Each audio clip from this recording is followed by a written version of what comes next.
Aku tak akan pernah melupakan hari itu. Hari di mana keponakanku, Adrian, menghilang begitu saja di tengah hutan. Hingga kini, ingatan itu masih menghantuiku. Hari itu, aku dan keluarga besar sedang mengadakan perjalanan ke sebuah villa di pinggir hutan. Villa itu milik seorang teman ayahku, dan katanya sudah lama tidak ditempati. Adrian, bocah berusia 7 tahun yang ceria, sangat bersemangat. Matanya berbinar saat melihat luasnya hutan yang mengelilingi villa.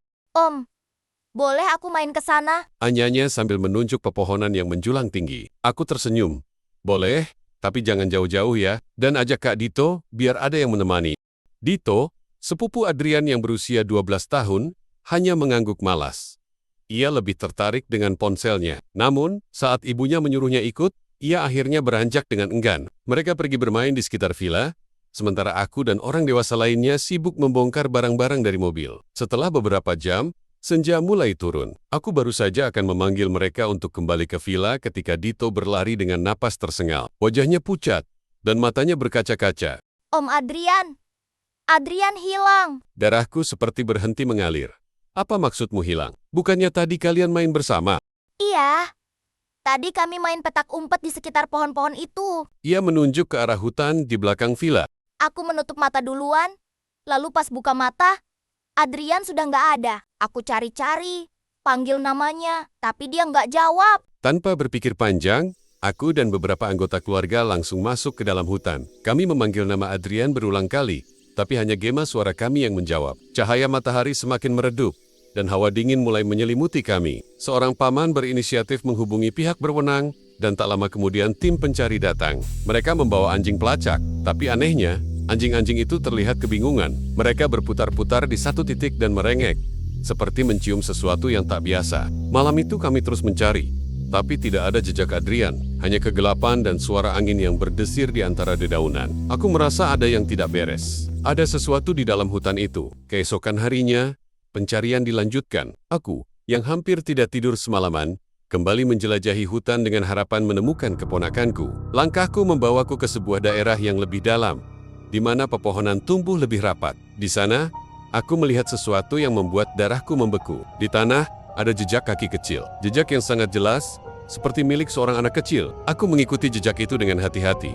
Dan semakin jauh aku berjalan, semakin aku merasa ada yang mengawasi.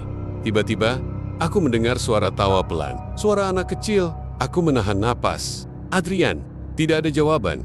Hanya suara tawa yang semakin lama semakin samar, seperti tertelan oleh hutan. Aku mempercepat langkahku. Tapi anehnya, jejak kaki itu berakhir di depan sebuah pohon besar yang berlumut. Tidak ada jejak kemanapun. Seolah-olah Adrian menghilang begitu saja. Aku merasakan bulu kuduku meremah. Aku tahu ada sesuatu yang salah di sini. Aku merasa ada sesuatu yang mengintip dari balik pepohonan. Sesuatu yang tidak terlihat, tetapi kehadirannya begitu nyata. Aku kembali ke villa dengan tangan kosong. Malam kedua pun berlalu tanpa petunjuk. Beberapa orang mulai berbisik-bisik, mengatakan bahwa hutan itu memang angker.